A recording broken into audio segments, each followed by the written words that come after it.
يا أبا عبد الله يا أبا عبد الله. أعوذ بالله السميع العليم من الشيطان الرجيم. بسم الله الرحمن الرحيم.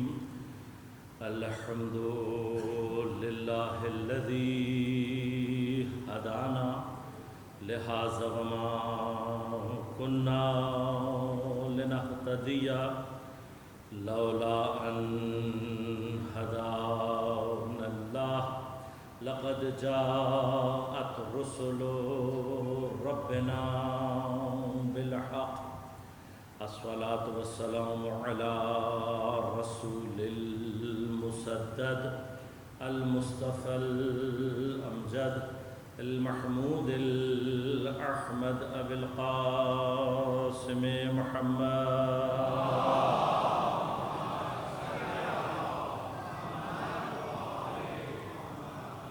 والصلاة والسلام على أسد الله الغالب غالب على كل غالب علي بن أبي طالب.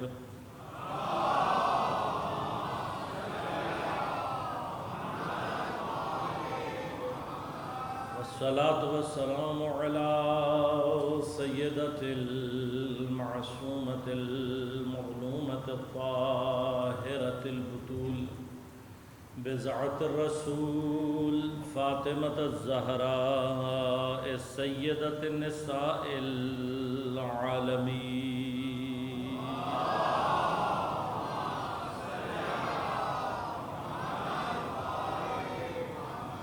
والصلاة والسلام على الحسن المجتبى والحسين المظلوم وأهل بيته الطيبين الطاهرين المعصومين المظلومين المنتجبين المنتخبين لا سيما بقية الله في الأراضين روحي وأرواح العالمين لتراب مقدمه الفداء ولعنة الله على أعدائهم أجمعين.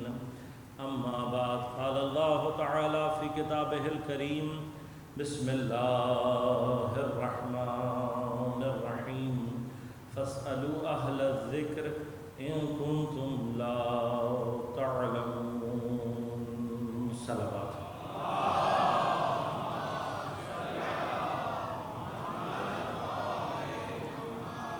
مومنین کرام، سامعین محترم، عزیزان گرامی قادر، اہل ذکر اور کربلا کے عنوان سے اب ہم تقریباً اپنی آخری گفتگو کے مراحل میں داخل ہو رہے ہیں، اور میں کوشش کروں گا کہ ان آخری دنوں میں گفتگو کو کسی منطقی نتیجے تک پہنچا سکیں۔ میں نے آپ کی خدمت میں ابتداءً عرض کیا تھا اور کوشش کر رہا ہوں کہ اس آیت کے ضمن میں کس طریقے سے یہ آیت اپنے ہر مرحلے میں اہل بیت علیہ السلام کی فضیلت کو ظاہر کر رہی ہے۔ ایک مرحلہ صرف عرض کر دوں، ایک دوست نے اپنے چچا کی صحت یابی کے لیے جو جاپان میں عزاداری سید الشہداء برپا کرتے ہیں، 2-3 دن سے بیمار ہیں، اور دیگر جتنے بھی حاضرین کے بیمار ہیں ان سب کی جلد از جلد صحت یابی کے لیے مرتبہ بلند آواز سے درود پڑھ دیجیے۔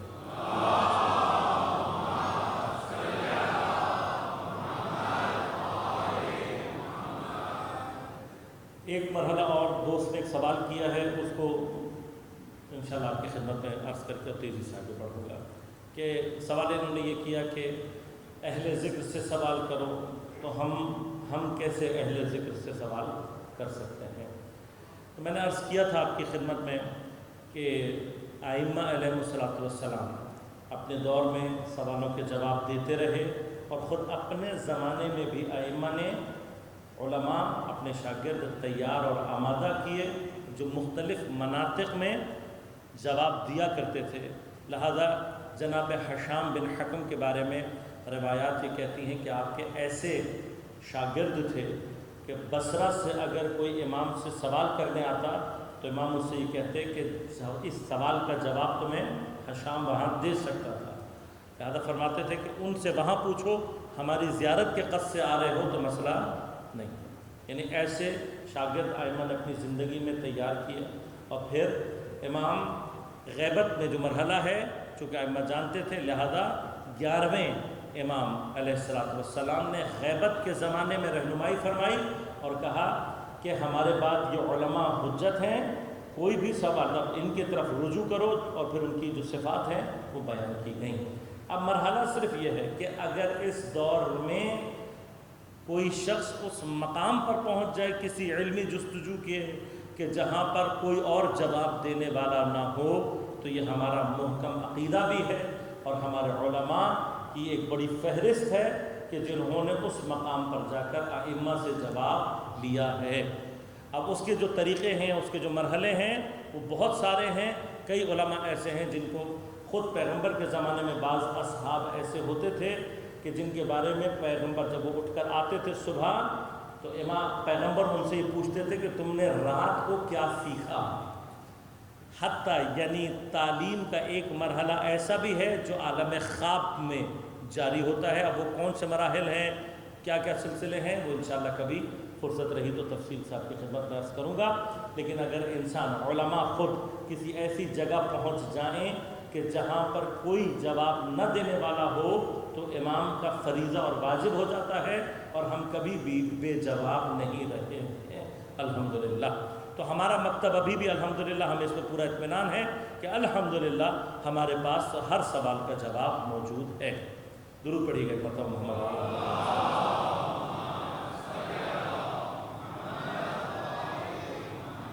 لہذا حضرات گرامی قادر، مرحلہ گفتگو کا بس اس جگہ پر ہے کہ جہاں پر علم سے متعلق میں نے گفتگو کو اپنی کسی جگہ تک پہنچا کر انشاءاللہ کل اور پرسوں میں ذکر کے حوالے سے گفتگو کروں گا، تاکہ اہل ذکر کے حوالے سے گفتگو ہماری اپنے منطقی انجام تک پہنچ سکے۔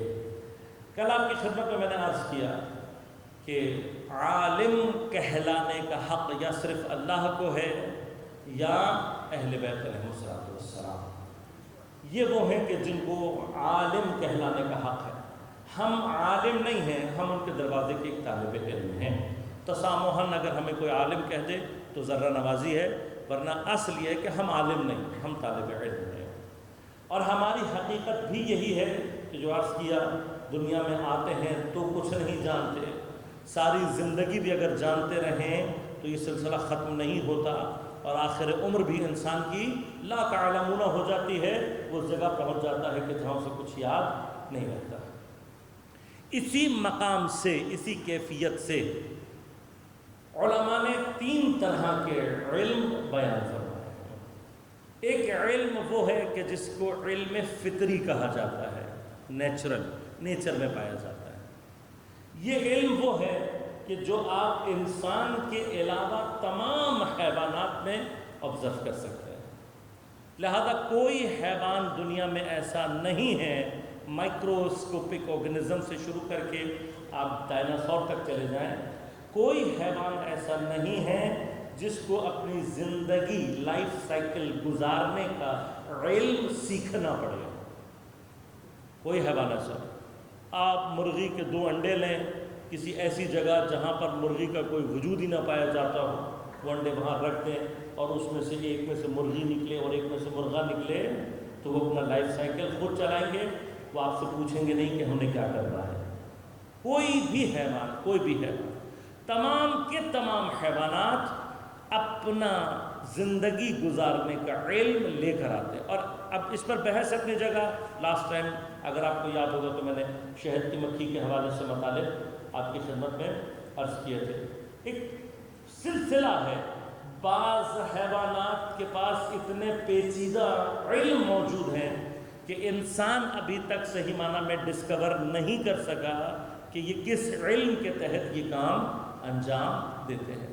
مثلا حالانکہ سائنس نے، ٹیکنالوجی نے کمپیوٹر سائنسز نے ترقی کر لی ہے اتنی، لیکن ابھی تک مکڑی اپنے جالے میں جو جیومیٹری اور ریاضی کے اصول استعمال کرتی ہے وہ پوری طرح سے ڈسکور نہیں ہو سکی اتنی ٹیکنالوجی کے بعد۔ ابھی تک سائنسدان حیران ہیں کہ یہ اتنے کمپلیکس جیومیٹریکل اور میتھمیٹیکل رولز کہاں سے سیکھتی ہے اور کیسے اپلائی کرتی ہے۔ لہذا سوال ہے، بہت کچھ اینیملز پہ ایک زمانے میں شوق تھا، ابھی بھی ہے، بہرحال اسٹڈی کرتا رہتا ہوں اگر موقع مل جائے، تو واقعی تعجب کی ایک دنیا ہے۔ ایک چھوٹا سا عرض کرتا چلا جاؤں، آپ کے ذہن میں نالج کے طور پر باقی رہ جائے گا۔ اسی مکڑی میں جب میں نے اس کے متعلق ریسرچ پڑھی تو واقعی حیرت انگیز چیزیں ہیں۔ مکڑی کا جو تار ہے اور اس سے جو گھر بناتی ہے، آپ جانتے ہیں کتنا باریک تار ہوتا ہے، بعض اوقات آنکھوں کو دکھائی نہیں دیتا، اور جو گھر اس سے وہ بناتی ہے وہ اتنا ضعیف، اتنا نازک گھر ہوتا ہے کہ قرآن نے اس کے لیے کہا اِنَّ أَوْهَنَ الْبَيُوتِ لَبَيْتُ الْعَنكَبُوتِ، کہ ہلکا ترین گھر جو ہے، نازک ترین گھر جو ہے وہ کس کا ہے؟ مکڑی کا۔ کیوں؟ ذرا سی ہوا تیز چلے گی ٹوٹ جائے گا، ذرا سا پانی کے قطرے کچھ گر گئے ٹوٹ جائے گا۔ اب اتنا نازک گھر ہے، یہ نازک جو اللہ نے کہا ہے نا، یہ اس کے ظاہر کو دیکھتے ہوئے کہا ہے۔ ظاہر پہ کیوں؟ اس لیے کہ باریک سا ہے، اتنا آرام سے ٹوٹ جاتا ہے۔ کیوں ظاہر کہہ رہا ہوں؟ اس لیے کہ یہ جو ظاہراً اتنا نازک ہے، خدا جانے خدا نے اس کے اندر طاقت کتنی رکھی ہے۔ لہذا ایک جگہ کتاب پڑھ رہا تھا، اس میں یہ ریفرنس، مطلب میں نے یہ بات پڑھی لیکن آگے کسی سائنٹیفک اس کا ریفرنس نہیں تھا، اور ابھی بھی میں دوبارہ اس کو سرچ نہیں کر سکا ہوں، لیکن میں نے کتاب میں ہی پڑھا۔ انہوں نے کسی مجلے کے ریفرنس سے کہا تھا لیکن میں اس کو ریکنفرم نہیں کر سکا، لیکن لکھا انہوں نے یہ تھا کہ یہ تار مکڑی کے پیٹ میں 4 سوراخوں سے اس کا اوریجنیٹ ہوتا ہے، اور ہر سوراخ کے پیچھے 1000 سوراخ ہوتے ہیں جن میں سے اس کا اصل ریشہ تیار ہوتا ہے۔ تو اگر ٹیکنیکلی دیکھا جائے 4000 ریشوں سے مل کر یہ تار تیار ہوتا ہے۔ تو آپ سوچیں کہ وہ کتنے باریک لیول پر جا کر، وہ نہیں پتہ مجھے اس کو مائکروسکوپک کہیں گے یا اس کو نینو لیول کہیں گے، کہ جس کے اوپر وہ تار تیار کرتی ہے۔ اچھا، اب جب یہ تار تیار ہو جاتا ہے جو اتنا ضعیف، اتنا کمزور تار ہے، اس کے اوپر یہ ڈاکومنٹری میں نے خود دیکھی ہوئی ہے، آپ کو بھی مل جائے گی۔ مکڑی کا تار، انسان نے بھی تار بنائے، انسان نے بھی رسیاں بنائی، پہلے درخت کی چھالوں سے بنانا سیکھی، پھر ڈیولپ ہوا جیوٹ سے بنانا سیکھی، اور چیزوں سے بنانا سیکھی، پھر ایک زمانے میں پلاسٹک کی، نائلون کی رسی، لیکن سب سے زیادہ اسٹرانگ جو تار انسان آج تک بنا سکا ہے وہ اسٹیل وائر ہے۔ اسٹیل کا جو تار ہوتا ہے وہ سب سے زیادہ اسٹرانگ ہوتا ہے۔ اس ڈاکومنٹری میں انہوں نے پروف کیا تھا یہ، اور بتایا تھا کہ آپ ایک تار اسٹیل کا تصور کر لیں، اس کی ایک خاص موٹائی، اور اگر وہ تار 5 کاروں کا وزن اٹھا سکتا ہے، اور ہم اتنا ہی موٹا مکڑی کا تار تیار کر لیں تو وہ اسٹیل کے تار سے 5 گنا زیادہ مضبوط ہوتا ہے، 5 ٹائم مور، یعنی اسی موٹائی کے مکڑی کے تار سے آپ 25 کاروں کا وزن اٹھا سکتے ہیں۔ اور اس میں انہوں نے یہ ایکسپیریمنٹ کر کے دکھایا بھی کہ اگر مکڑی کے تار سے کپڑا بنایا جائے تو بندوق کی گولی اس کپڑے کے اندر سوراخ نہیں کر سکتی۔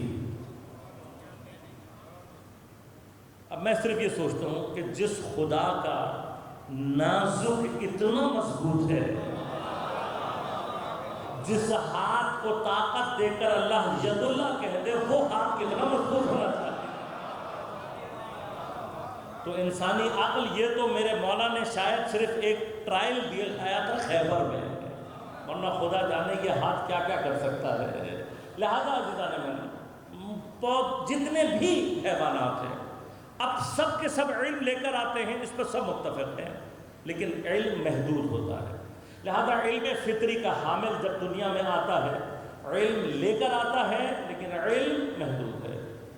دوسرا علم کسبی یا حصولی ہے کہ جو انسان کے لیے، ہم جب دنیا میں آتے اللہ نے کہا تم کچھ نہیں جانتے، لیکن جاننے کی صلاحیت رکھتے ہیں۔ اب کتنا جان سکتے ہیں یہ الگ بحث ہے، لیکن جیسے آتا ہے ویسے ہی جا بھی سکتا ہے، ناٹ پرماننٹ۔ تیسرا علم، علم وہبی یا علم الہی یا علم لدنی کہلاتا ہے۔ اب یہ ایسا نہیں ہے، قرآن میں اس کا جا بجا اللہ تبارک و تعالیٰ نے ذکر فرمایا۔ مثلا پچھلے سال میں نے جناب طالوت علیہ السلام کے جو واقعات آپ کی خدمت میں بیان کیے، وہاں میں نے آپ کی خدمت میں عرض کیا تھا کہ اللہ تعالیٰ جناب طالوت کے لیے فرماتا ہے وَإِنَّ اللَّهَ اصْطَفَاهُ عَلَيْكُمْ، اللہ نے اس کو تمہارے اوپر اصطفیٰ کیا ہے، اللہ نے اس کو تمہارے اوپر منتخب کیا ہے، وَزَادَهُ بَسْطَةً فِي الْعِلْمِ وَالْجِسْمِ، اور اللہ نے اس کو علم اور طاقت زیادہ عطا کی ہے۔ تو خدا جانے خدا کا زیادہ کتنا علم ہوتا ہوگا۔ اسی طرح سے آپ کی خدمت میں عرض کیا جناب خضر علیہ السلام کے بارے میں اللہ تعالیٰ ارشاد فرماتا ہے فَوَضَعَ عَبْدًا مِّنْ عِبَادِنَا آتَيْنَاهُ رَحْمَةً مِّنْ عِنْدِنَا وَعَلَّمْنَاهُ مِن لَّدُنَّا عِلْمًا۔ حضرت خضر کے لیے قرآن کیا کہہ رہا ہے کہ ہم نے اپنے اس بندے کو رحمت عطا کی اپنی جانب سے، اور ہم نے اس کو تعلیم کیا ہے علم لدنی، من لدنا علما۔ اس کا اگر بحث انشاءاللہ کبھی آیت کے ضمن میں کروں گا تو تفصیل سے بیان کروں گا۔ علم لدنی کی اصطلاح اسی آیت سے آئی ہے، وہ علم جو خدا خاص طور پر اپنے بندے کو عطا کرتا ہے۔ اب علم لدنی کی ایک جھلک وہ ہے جو حضرت خضر نے دکھائی ہے کہ اولی العزم نبی جناب حضرت موسیٰ علیہ السلام، ان کے بارے میں کیا کہا کہ آپ مجھے بھی سکھائیں تاکہ میرے اندر رشد پیدا ہو سکے، تاکہ میں بھی کمال حاصل کر سکوں۔ تو انہوں نے کیا کہا، کل میں نے عرض کیا تھا کہ انہوں نے کہا کہ تم جو میں جانتا ہوں تم اس کو حاصل نہیں کر سکتے، اور تم صبر نہیں کر سکتے، کیونکہ جو مجھے پتا ہے وہ تمہیں نہیں پتا۔ اب میں تفصیل میں نہیں جاؤں گا، لیکن واقعے کا جو اینڈ ہے وہ آپ کی خدمت میں عرض کروں گا اور بات کو آگے بڑھا دوں گا۔ واقعہ آپ کے ذہن میں محفوظ 3 مرحلے پیش آئے۔ حضرت خضر نے کام کیا، حضرت موسیٰ سے برداشت نہیں ہوا، سوال کیا، اور آخری سوال کے بعد جدائی، ھذا فراق بینی و بینک، ہم میرے اور تمہارے درمیان جدائی۔ روایات کہتی ہیں کہ جب یہ جدا ہو رہے تھے تو ایک سمندر یا دریا کے کنارے پہنچ چکے تھے، اور وہاں ان دونوں نے جدا ہونا تھا۔ جب یہ دونوں، ایک کون ہے جناب موسیٰ صاحب شریعت نبی اولی العزم نبی، دوسرے کون ہیں جناب خضر جو کہ اولی العزم کے بھی استاد ہیں اور جو علم رکھتے ہیں وہ حضرت موسیٰ سے زیادہ، تاکہ جب یہ جدا ہونے والے تھے، ابھی خدا حافظی کر رہے تھے کہ اتنے میں ایک پرندہ ان کے سامنے آیا، اور اس نے پانی کی سطح سے کچھ قطرے اپنی چونچ میں لے کر اطراف میں پھینکنا شروع کیے۔ اب پرندے کا عمل ایسا تھا کہ دونوں اولیاء الہی، نبی ولی، دونوں متوجہ ہو گئے کہ یہ عمل پرندے کا معمولی نہیں ہے، لہذا اب دونوں جب متوجہ ہوئے تو وہ پرندہ گویا ہوا، بولا، اور ان کو سلام کر کے کہنے لگا میں اللہ کی جانب سے ایک فرشتہ ہوں جو اس شکل میں بھیجا گیا ہوں، اور میں آپ کے لیے پیغام لے کر آیا ہوں۔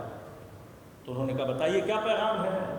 انہوں نے کہا پیغام یہ ہے کہ آپ دونوں نے ایک دوسرے کے علم کو دیکھا اور ایک دوسرے کو اپنے علم کے بارے میں اطلاع دی، بتایا، مجھے اللہ نے بھیجا کہ میں یہ کام آپ کے سامنے کروں کہ اپنی چونچ میں کچھ قطرے لے کر ادھر ادھر پھینکوں تاکہ آپ متوجہ ہوں، اور میں آپ کو یہ بتاؤں کہ آپ دونوں کا جتنا علم ہے آخر الزمان میں جو اولیاء آنے والے ہیں ان کے علم میں اور آپ کے علم میں اتنا ہی فرق ہے جتنا اس سمندر اور میری چونچ میں آنے والے قطروں میں فرق ہے۔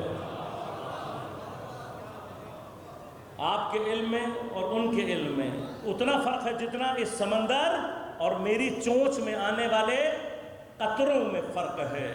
تو اس لیے عزیزان من، اہل بیت علیہ السلام جو علم لے کر آئے ہیں وہ علم لدنی، اور جب اس کا حامل بھی دنیا میں آتا ہے تو وہ علم لے کر آتا ہے، لیکن علم فطری اور علم وہبی میں فرق یہ ہے کہ علمی فطری کا حامل جو علم رکھتا ہے وہ محدود علم ہے، نہ کچھ اور سیکھ سکتا ہے، اور نہ جو خود جانتا ہے وہ سکھا سکتا ہے، اور جو علم ہے وہ محدود، اس سے آگے نہیں ہے۔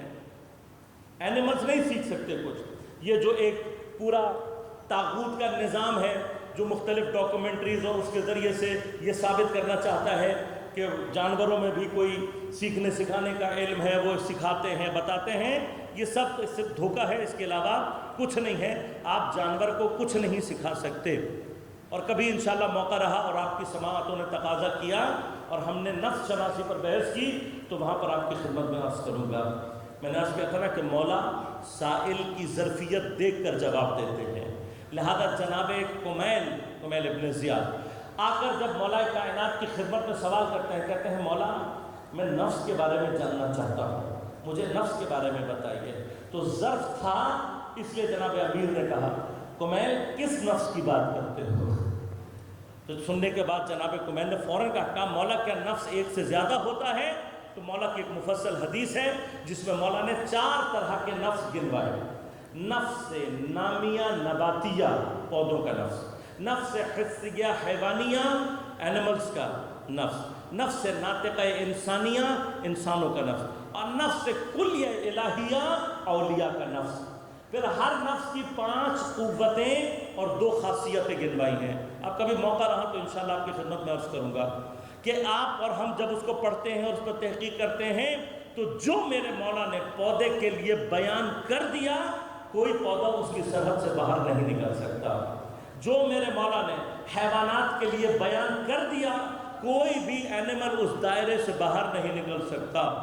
لیکن امام نے جو فرمایا کہ اس سے اوپر کا نفس ہے انسانی نفس، اس کی جو قوہ اور اس کی جو خاصیتیں ہیں، وہاں جا کر یہ بھی دیکھنا پڑتا ہے کہ ہم ابھی تک انسانی لیول پہ داخل ہوئے بھی ہیں یا نہیں۔ کہیں ایسا تو نہیں ہے کہ ابھی تک ہم حیوان کی طرح سے زندگی گزار رہے ہوں اور ابھی تک ہم انسان بنے ہی نہ ہوں۔ تو لہٰذا انشاءاللہ کبھی موقع رہا تو انشاءاللہ تفصیل سے آپ کی خدمت میں عرض کروں گا۔ لیکن یہ ائمہ اور لازمت ہے، علم چونکہ بے نہایت ہے اور احاطہ رکھتا ہے، لہذا ائمہ کو کبھی بھی جواب دینے میں مشکل پیش نہیں ہے۔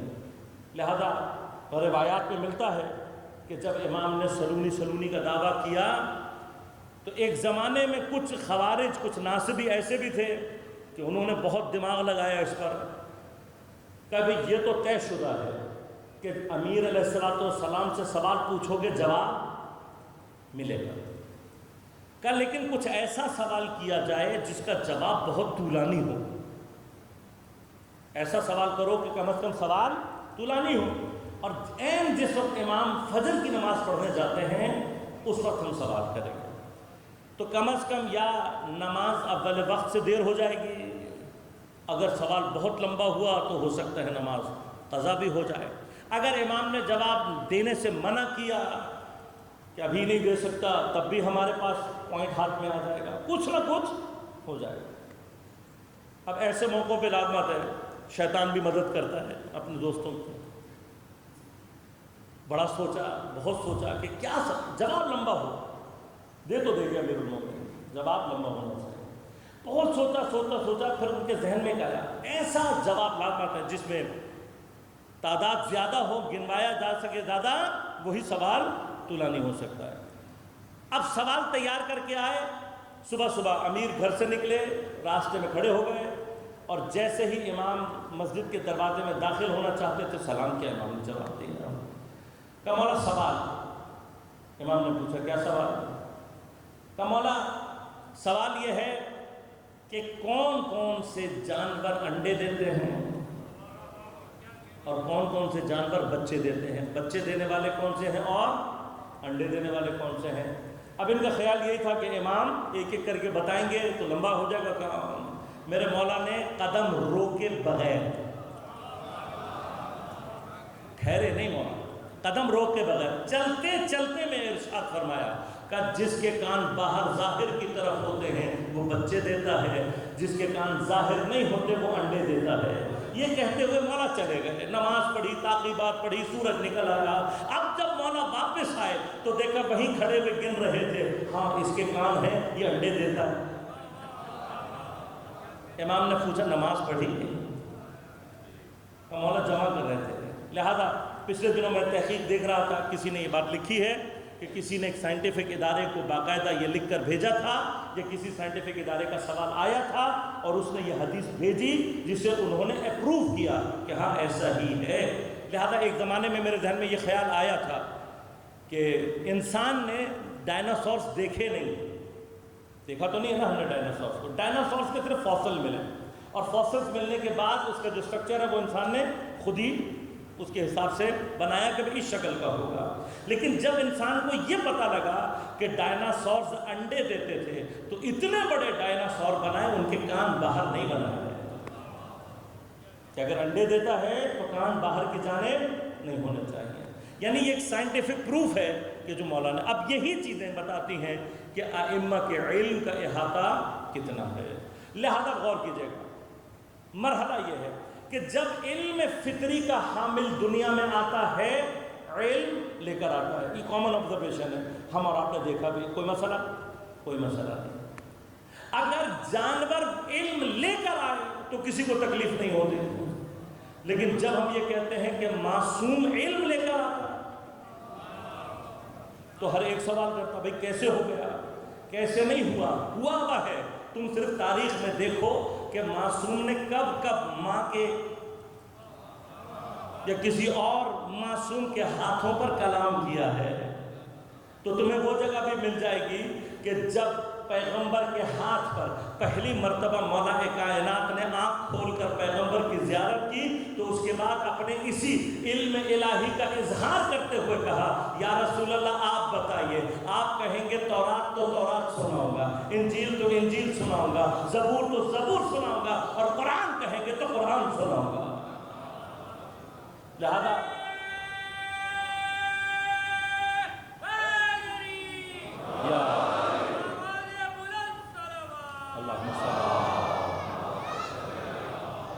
لہذا غور کیجیے گا، یہ جو مقام ہے، اب اس میں مجھے پتہ ہے ہو سکتا ہے بعض احباب کے ذہنوں میں سوال آ جائے کہ ابھی قرآن نازل نہیں ہوا تو مولا کائنات سنا کیسے سکتے ہیں. اس کا جواب میں دے چکا ہوں ایک مجلس میں، ابھی موقع نہیں ہے، میں نے کھول دی بحث تو پھر لمبی ہو جائے گی. لیکن قرآن کی جو حقیقت نورانیہ ہیں وہی اہل بیت علیہ السلام کے قلب میں محفوظ ہے.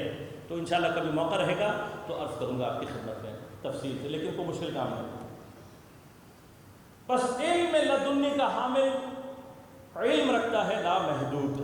کیوں؟ اس لیے کہ اس لامحدود علم کے منبع سے متصل ہوتا ہے، لہذا اسے سیکھنے کی ضرورت نہیں پڑتی.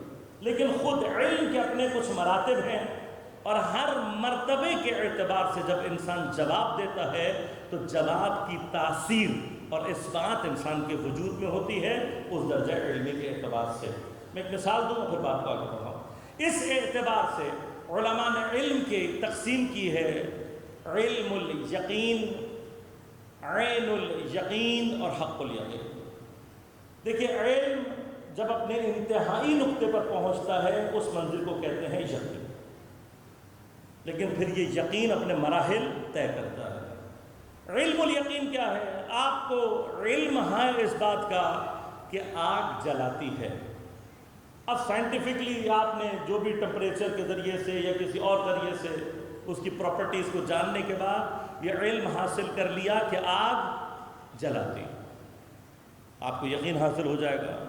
لیکن جب آپ ایکسپیریمنٹلی آگ سے کسی چیز کو جلا کر دیکھیں گے تو جو یقین کا مرحلہ ہوگا وہ علم کے مرحلے میں نہیں ہوگا. اس سے جو اگلا مرحلہ ہے وہ کیا ہے؟ جو کہلاتا ہے حق الیقین.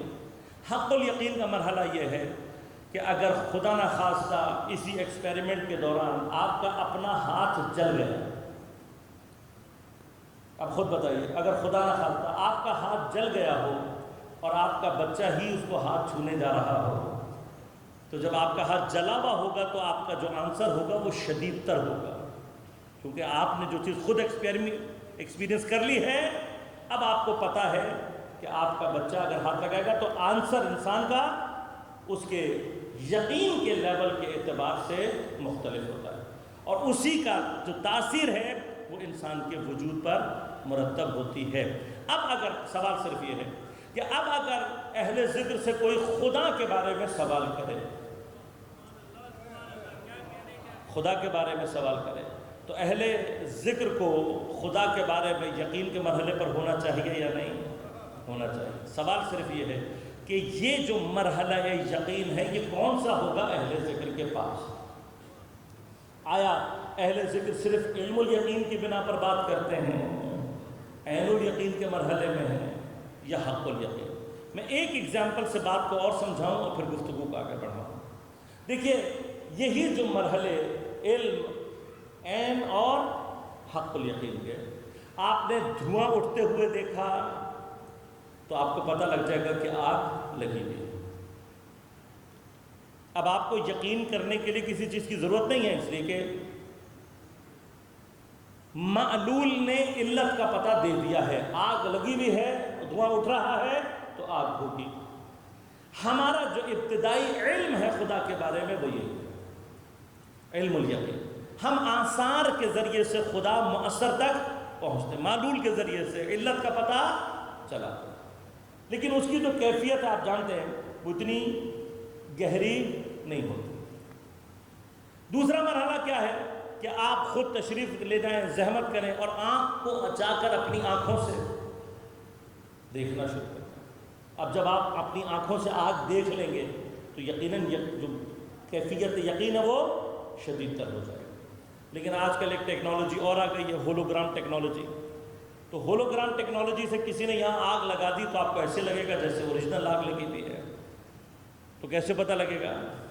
اس مرحلے کے لیے کوئی حق الیقین والا ہونا چاہیے،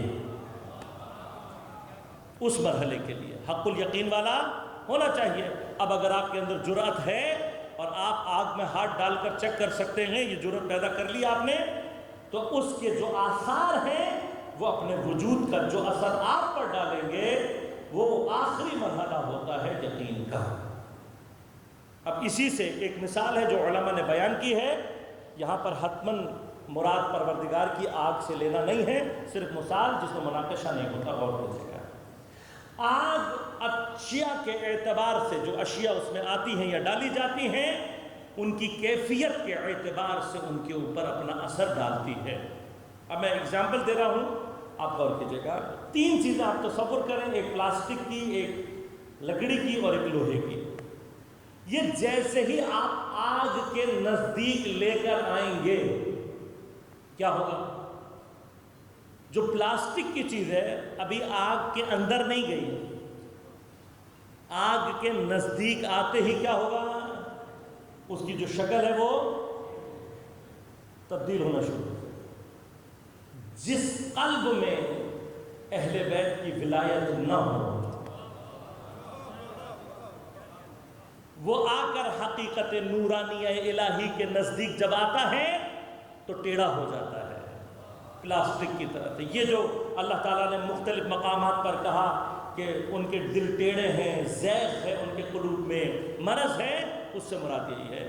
بظاہر اللہ کا نام لے رہے ہیں لیکن جیسے ہی قرب الہی کی منازل حقیقت نورانیہ کے نزدیک ہوتے ہیں تو چونکہ اس سے مماثلت نہیں رکھتے، ٹیڑھے ہو جاتے ہیں۔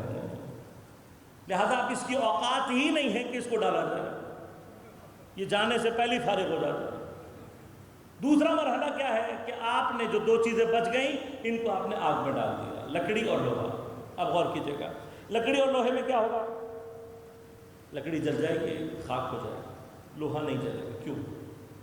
اس لیے کہ لکڑی کا جو وجود ہے وہ آگ کے وجود سے مماثلت نہیں رکھتا، خاصیت نہیں رکھتا، صفات مختلف ہیں۔ لیکن لوہے کا جو وجود ہے اس کی جو صفات ہیں وہ ہم آہنگ ہے آگ کی صفات کے ساتھ۔ لہذا دونوں پر آگ کا اثر ایک ہی آگ ہے، ایک کو جلا دے گی لیکن دوسرے کے ساتھ کیا کرے گی؟ جو ہم آہنگ ہے اس کو اپنی صفات منتقل کرنا شروع کر دے گی۔ آگ اپنی صفات اس کو منتقل کرنا شروع کر دے گی۔ کیا ہوگا؟ اب یہ صفات کو لیتے لیتے، جذب کرتے کرتے، ان صفات کا حامل ہوتے ہوتے لوہا اس جگہ پہنچ جائے گا جہاں آگ میں اور لوہے میں فرق کرنا مشکل ہو جائے گا۔ ایسے ہی ہے نا بھائی، ایسے ہی ہوتا ہے۔ تمام صفات کو جب جذب کرتا ہے تو کیا ہوتا ہے؟ لوہا بالکل آگ جیسا ہو جاتا ہے.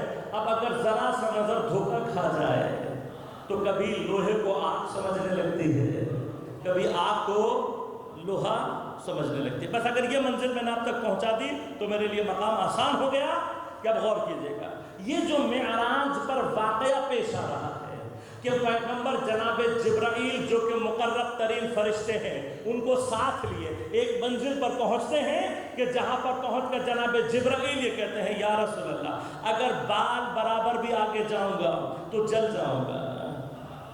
میں کہوں گا یا جناب جبرائیل آپ تو نور کی مخلوق ہے, نورانی مخلوق ہے, آپ پروردگار کے مقرب ترین فرشتے ہیں, آپ تو نور کی, جو نور کی مخلوق ہو اس کا جلنے سے تعلق کیا ہے؟ وہ اس کو جلنے سے کوئی معنی نہیں رکھتا, تو آپ کا جلنے سے مراد کیا ہے؟ تو جواب یہی آئے گا کہ اس سے آگے نور الہی کا مرحلہ جو شروع ہو رہا ہے, حقیقت نورانیہ الہی کا جو مرحلہ اور تقرب الہی کا جو مرحلہ شروع ہو رہا ہے, وہاں پر مماثلت ضروری ہے, مماثلت ضروری ہے, سملیرٹی ضروری ہے. پس سملیرٹی نہیں ہوگی تو جل جائے گا. اگر سملیرٹی ہوگی تو کیا ہوگا؟ بلند ہو کر اس منزل پر پہنچے گا جہاں عبد اور رب میں فاصلہ پیدا کرنا مشکل ہو جائے گا. لہذا اگر آنکھ نے دھوکہ کھا لیا بندے کو رب کہنے لگے گا. بھئی اسی کو باقی رکھنا تھا تو کہا قاب قوسین او ادنا, تاکہ تمہاری نظر دھوکہ نہ کھائے. عبد عبد رہے, رب رب رہے. لہذا عزیزانہ غور کیجیے گا, یہ وہ مرحلہ ہے. اب انشاءاللہ کبھی موقع رہا تو عرض کروں گا کہ اس مقام تقرب الہیہ پر ان 14 میں سے کس کا نور سب سے زیادہ رہا. عرض کروں گا انشاءاللہ جب جناب سیدہ سلام اللہ علیہ کے مقامات بیان کروں گا تو وہاں آپ کو بتائیں گا کہ کون سا نور ان 14 میں سے اس تقرب کی منزل پر سب سے زیادہ باقی رہا ہے. وہ انشاءاللہ اس وقت مرحلہ. لیکن اب یہ مرحلہ ہے, یہ مرحلہ ہے, اس مرحلے کے لیے ضروری ہے, غور کیجئے گا, جس وقت حضرت امیر سے سوال کیا کسی نے, یا علی کیا آپ اندیکھے خدا کی عبادت کرتے ہیں؟ تو سوال اب اور ہمارے اور آپ کے لیے بہت آسان سا سوال ہے نا, اندیکھے خدا, اندیکھے خدا سے کیا مراد ہے؟ سوال کرنے والے نے بڑا خوفناک سوال کیا ہے, بہت خوفناک سوال کیا. غور کیجئے گا, دیکھیے جو چیز ہمارے شعور کے دائرے میں کہیں پر بھی نہ آ سکے اس کا ہم انکار تو نہیں کر سکتے انکار. سائنس نے ثابت کر دیا بہت کچھ تھا, ہمیں نہیں پتا, اب ہم نے انسٹرومنٹ بنا لیا, ہم ڈیٹیکٹ کر رہے ہیں چیزوں کو, ہمیں پتہ لگ رہا ہے. اب ہمیں پتہ ہے کائنات میں بہت کچھ ہوگا, لیکن غور کیجئے گا جو شے جب تک ڈیٹیکٹ نہیں ہو جاتی اس وقت تک اس کا وجود اور عدم برابر رہتا ہے. مثال سے سمجھا, آپ میں سے کون ہے کہ جو یہاں پر یہ مجھے بتا سکے کہ یہاں وائی فائی موجود ہے یا نہیں, کسی وائی فائی کی رینج یہاں پر ہے یا نہیں؟ کوئی بتا سکتا ہے؟ کوئی نہیں بتا سکتا. کیوں نہیں بتا سکتا؟ اس لیے کہ ہر چیز آنکھ سے ڈیٹیکٹ نہیں ہوتی, کان سے ڈیٹیکٹ نہیں ہوتی, زبان سے ہر چیز نہیں ہوتی. کچھ چیزوں کے لیے آپ کو وسیلہ درکار ہے, ایسا ہی ہے. اب آپ کیا کریں گے؟ آپ فوراً اپنا موبائل نکال کے وائی فائی آن کریں گے, تھوڑی دیر میں وائی فائی آپ کو بتا دے گا کہ کوئی وائی فائی موجود ہے, ایسے ہی ہے نا, وائی فائی بتا دے گا ہے یا نہیں.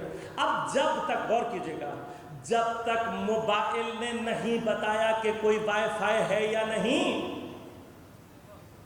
ہم کہہ تو سکتے ہیں کہ بھئی ہے, لیکن جتنا کہہ سکتے ہیں اتنا ہی کہہ سکتے ہیں نہیں. لہذا جب تک شے ڈیٹیکٹ نہ ہو جائے اس وقت تک وجود اور عدم کے درمیان رہتی ہے. اگر خدا کا وجود اسی طرح سے عدم کی کیفیت پیدا کر لے تو خدا کا وجود مشکوک ہو جاتا ہے. لہذا سوال آسان نہیں ہے. سوال کرنے والے نے ایسا سوال کر دیا ہے کہ اب اگر خدا ڈیٹیکٹ نہیں ہو سکتا تو خدا کا وجود اور عدم مشکوک ہو جائے گا. لہذا اب امیر کو جو جواب دینا تھا غور کیجئے گا. میرے مولا نے کہا میں اندیکھے خدا کو پرستش نہیں کرتا, میں اندیکھے خدا کی عبادت نہیں کرتا. یہ اندیکھے سے مراد کیا ہے؟ دیکھیے اندیکھے سے پھر سے ریپیٹ کر رہا ہوں, دیکھنے سے مراد یہاں پر عین سے مراد صرف آنکھ نہیں ہے, آنکھ نہیں ہے. کان ہمارا آواز سن رہا ہے, ڈیٹیکٹر ہے. ناک ہماری خوشبو سونگھ رہی ہے، ذائقہ زبان نے چکھ لیا ہے، ان سب کو لیا ہے۔ آواز کے لیے عین الیقین کیا ہے؟ آپ کے کان میں آ جائے۔ زبان کے لیے، ذائقے کے لیے عین الیقین کیا ہے؟ کہ آپ اسے چکھ کر دیکھ لیں۔ خوشبو کے لیے عین الیقین کیا ہے؟ کہ آپ اسے سونگھ کر دیکھ لیں۔ اب بات یہ ہے کہ اگر خدا کو ڈیٹیکٹ کرنے والی کوئی چیز نہیں ہے اور خدا ڈیٹیکٹ ہو ہی نہیں سکتا تو وجود اور عدم مشکوک ہو جائے گا۔ لہذا امام نے کیا کہا؟ امام نے کہا کہ میرا خدا، میں اس کی پرستش نہیں کرتا جو نہ دیکھا جا سکے۔ لہذا وہ فوراً کنفیوز ہو گیا، اس نے پلٹ کر کہا کہ آپ کا خدا دکھائی دیتا ہے۔ اب یہ دوسرا مرحلہ ہے، یہ سوال کا دوسرا مرحلہ ہے کہ اگر خدا دکھائی دینے والی یا محسوسات سے درک کرنے والی چیز ہو جائے تو مجسم ہو جائے گی، اور مجسم ہو جائے تو بھی مسئلہ ہے۔ دونوں سوالات خطرناک تھے۔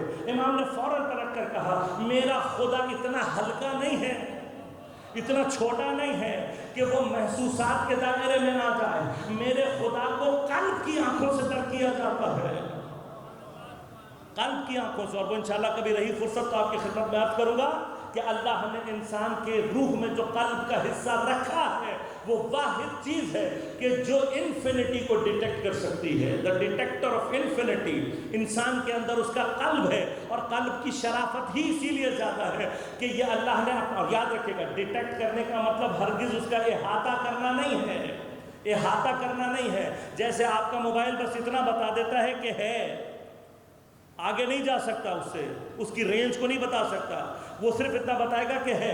اسی طرح سے یہ قلب ہے، قلب ہے جو خدا کو ڈیٹیکٹ کر کے اس مرحلے میں داخل ہوتا ہے کہ جہاں پر عین الیقین حاصل ہو سکے۔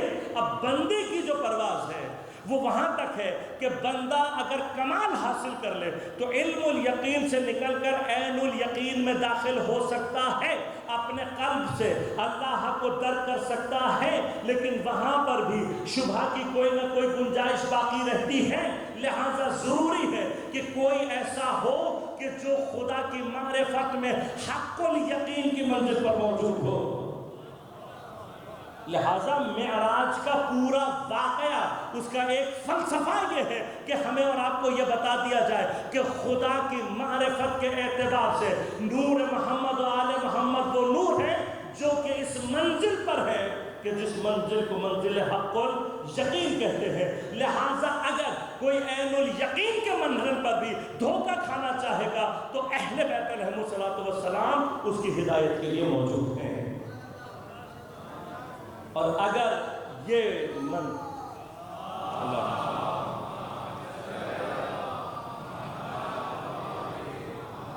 یہ مقام ہے، لہذا عزیزان من اللہ تبارک و تعالیٰ جب کہہ رہا ہے فَاسْأَلُوا أَهْلَ الذِّكْرِ، تو پھر مرحلہ اگر کوئی اللہ کے بارے میں سوال کر لے تو جواب دینے والا خدا کی معرفت کے حوالے سے حق الیقین کی منزل پر ہونا چاہیے تاکہ خدا کی معرفت کا سلسلہ مکمل ہو سکے۔ لہذا اہل ذکر وہ ہونا چاہیے کہ جو خدا کی معرفت کے اس مرحلے میں موجود ہو۔ انشاءاللہ خدا نے توفیق دی تو آئندہ مرحلوں میں ذکر کے حوالے سے گفتگو کو تمام کروں گا۔ یہ مقدمات اس لیے بنائے ہیں علم کے، اس لیے کہ خود ذکر کی تعریف میں علم کا ہونا ضروری ہے، جو کل آپ کی خدمت میں پیش کروں گا۔ ایک چھوٹی سا بس آپ کے وقت سے 2-3 منٹ لوں گا کہ ایک یاد بود ہے، ایک یادگار ہے۔ پچھلے سال آپ کو یاد ہوگا کہ ان ایام میں جو بارشیں ہوئی تھیں ان میں 7 محرم کو جو بارش ہوئی تھی وہ بہت ہی شدید بارش ہوئی تھی، یقیناً آپ کو یاد ہوگا۔ اور اس بارش میں باس ٹاؤن کا ہمارا ایک ساتھی نوجوان حسن شہید، وہ بچہ وہاں نالا جب آیا ہے اور اس نے بہا ہے اور کچھ گھر وہاں پہ ٹوٹے ہیں، تو اس جوان شہید نے، جو اسکاؤٹ کا جوان تھا، اپنی الہی ڈیوٹی سمجھتے ہوئے بچوں کو بچاتے ہوئے اس نوجوان کی شہادت واقع ہوئی تھی۔ صرف ایک یاد بود کے عنوان سے اس لیے کہہ رہا ہوں کہ شہداء کی یاد عین شہادت کی مانند ہوتی ہے۔ شہداء کو یاد رکھنا خود شہادت کا ایک عنوان ہے، اور ہم نے کربلا سے درس ہی یہ لیا ہے کہ شہداء کو یاد رکھا جائے۔ اس شہید کی درجات کی بلندی کے لیے ایک مرتبہ بلند آواز سے درود پڑھیے گا۔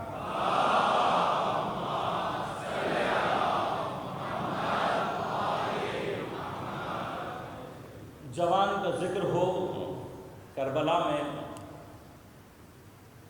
تو کچھ تصویریں ہیں جو ذہن میں خود بخود قائم ہو جاتی ہیں، لیکن جب ٹپیکل طور پر، خاص طور پر نوجوان کہا جائے تو پھر ذہن میں ایک تصویر بنتی ہے جناب قاسم بن الحسن۔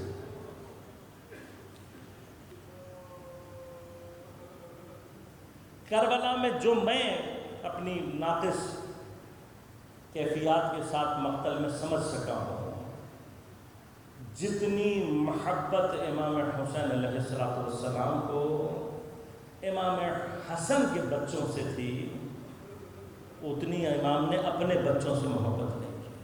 یہ ایک عجیب کیفیت ہے۔ کیوں؟ اس لیے کہ یہ بچے آپ جانتے ہیں جناب قاسم 3 برس کے تھے جب یتیم ہو گئے تھے۔ آپ کے بھائی جناب عبداللہ ابن حسن بعض روایات کے مطابق اس وقت پیدا ہی نہیں ہوئے تھے، یہ بالکل امام کی شہادت کے آس پاس پیدا ہوئے ہیں، لہذا کربلا میں ان کی عمر 10 سال کے آس پاس لکھی گئی ہے، یعنی جب دنیا میں آئے تو اپنے بابا کو نہیں دیکھا، اور امام نے یتیمان امام حسن کو اپنے بچوں سے زیادہ پیار کر کے پالا تھا، لہذا ان بچوں کا بھی جو امام پر فدا ہونے کا طریقہ ہے کربلا میں وہ عجیب ہے۔ جناب عبداللہ بن حسن کے بارے میں معمولاً نہیں پڑھا جاتا، اس لیے میں چاہتا ہوں کہ ذکر کروں آپ کا خاص طور پر۔ 10 سال کا شہزادہ ہے، لہذا امام نے انہیں جنگ میں نہیں بھیجا تھا، اور اگر ٹیکنیکلی مقاتل کی بات کی جائے تو کربلا میں امام حسین سے پہلے آخری جو شہید ہیں وہ جناب عبداللہ ابن حسن ہے۔ کب شہید ہوئے یہ؟ جب اس بچے کو پتہ لگا نا کہ شمر امام حسین کے سینے پہ سوار اور آپ پر تیغ چلانے والا ہے، بس جیسے ہی اس شہزادے کے کان میں آواز پڑی، ایک مرتبہ تیزی سے مقتل کی طرف بھاگا ہے۔ اتنی تیزی سے یہ شہزادہ دوڑا ہے کہ بیویاں اس کو پکڑتی رہ گئیں، لیکن یہ نکل گیا، اور راوی کہتے ہیں دوڑتا ہوا اور امام حسین کو پکارتا ہوا آ کر ایک مرتبہ امام حسین کے اوپر اس نے اپنے آپ کو گرا دیا۔ شمر ملعون نے جب تلوار چلانی شروع کی کوشش کی ہے تو پہلے اس شہزادے نے اپنے دونوں ہاتھوں کو بلند کیا،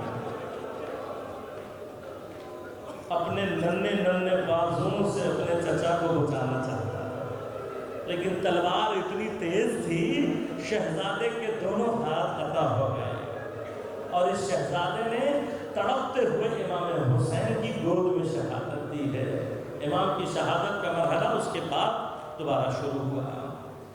اسی طرح سے جناب قاسم کو امام حسین سے اور امام حسین کو جناب قاسم سے بڑی محبت تھی، لہذا جب شب عاشور جناب قاسم نے پوچھا نا کہ مولا میرا نام شہداء کی فہرست میں ہے یا نہیں، تو امام کے لیے آسان نہیں تھا جناب قاسم کو بتانا، لہذا امام نے بات کو گھما کر پوچھا، کہا قاسم تم موت کو کیسا پاتے ہو؟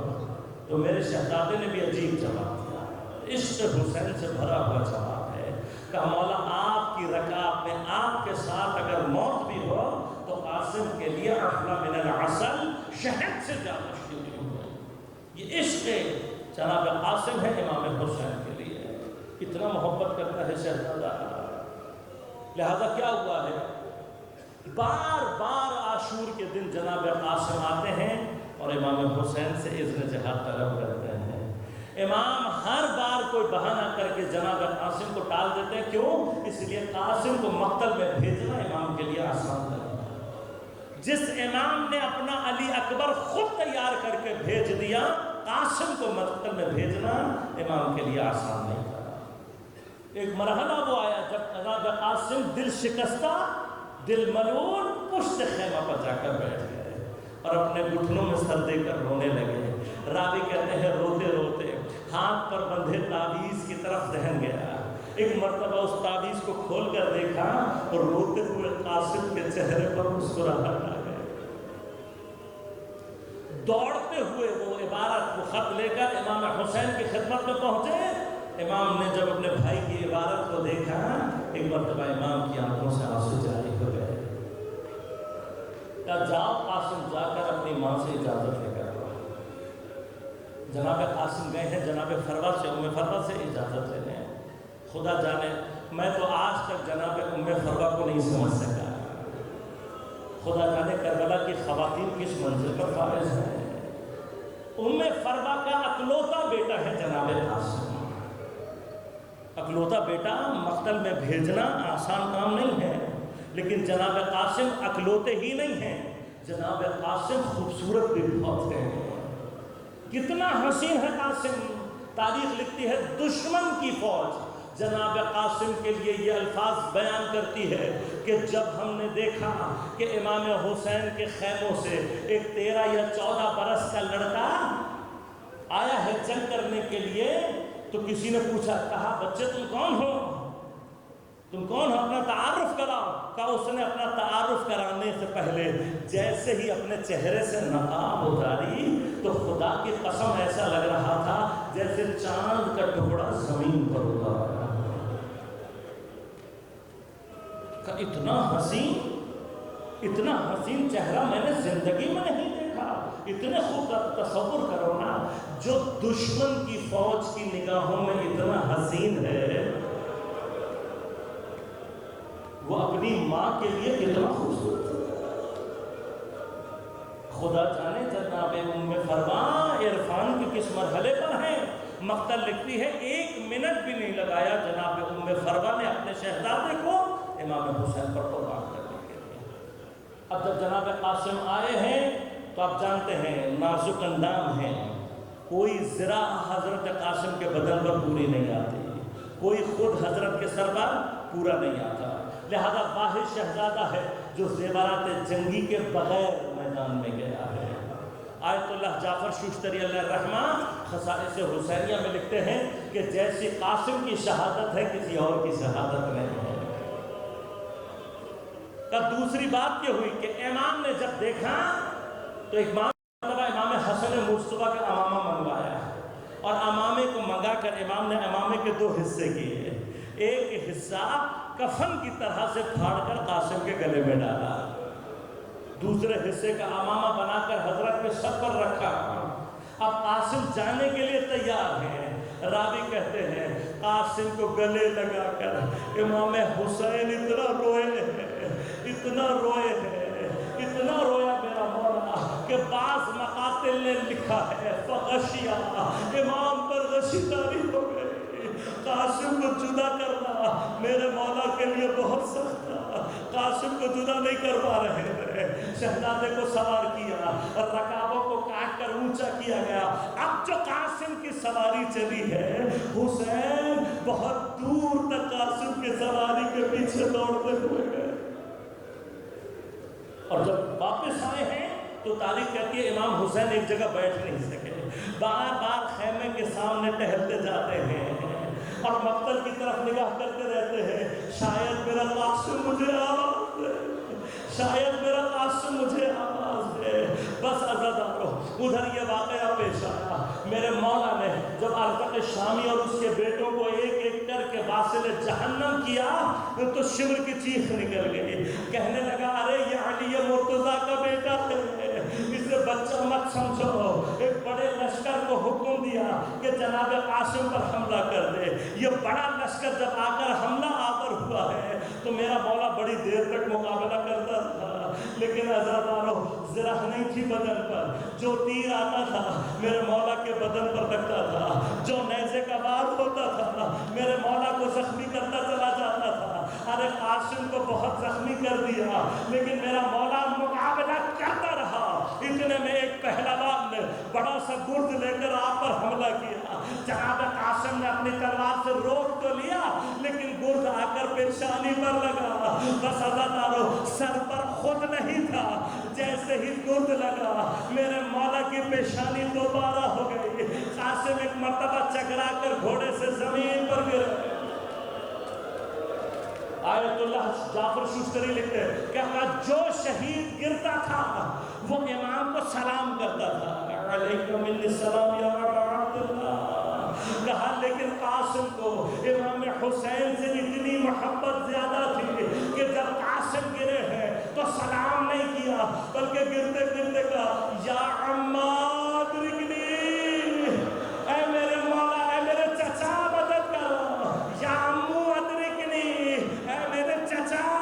بس جب چچا کی آواز گونجی ہے, راوی کہتے ہیں ایک طرف سے امام حسین نے حملہ کیا, دوسری طرف سے حضرت عباس نے حملہ کیا. کہتا ہے خدا کی قسم ایسا لگ رہا تھا جیسے دو بھوکے بازوں نے لشکر کے اوپر حملہ کر دیا, لیکن لشکر میں بھگدڑ مچ گئی. بس ادا ڈالو جہاں یہ بھگدڑ مچی ہے ایک حسن کا لال وہیں زمین پر موجود. آیت اللہ جعفر لکھتے ہیں کہتے کسی نے امام حسین کو ایک سے زیادہ مرتبہ آواز نہیں دی, لیکن قاسم نے کئی مرتبہ حسین کو آواز دی. کہا جب بھی قاسم کے بدن پر گھوڑے کا سر لگتا قاسم تڑپ کر کہتے یا عمو ادرکنی, اے میرے چچا. خدا حسین کے دل کی حفاظت کرے. ارے قاسم نے اتنی مرتبہ بلا لیا, اب جو حسین نزدیک پہنچے ہیں ایک مرتبہ اپنے آپ کو گھوڑے سے گرا دیا, گٹھنیاں چلتے ہوئے حسین قاسم کے نزدیک پہنچے. شہزادہ آخری دم پر ایڑیاں رگڑ رہا تھا. بس حسین اپنا رخسار قاسم کے رخسار پر رکھا, رو کر کہنے لگے اے میرے بیٹے حسین کو معاف کر دینا, حسین کو تجھ تک پہنچنے میں بہت دیر ہو گئی. کتنی دیر ہو گئی. اب جو قاسم کے بدن کو دیکھا ایک مرتبہ آبا کے دامن کو پھیلایا, قاسم کے بدن کو سمیٹا, ہوا میں جمع کر کے اب حسین قاسم کو اپنی آواز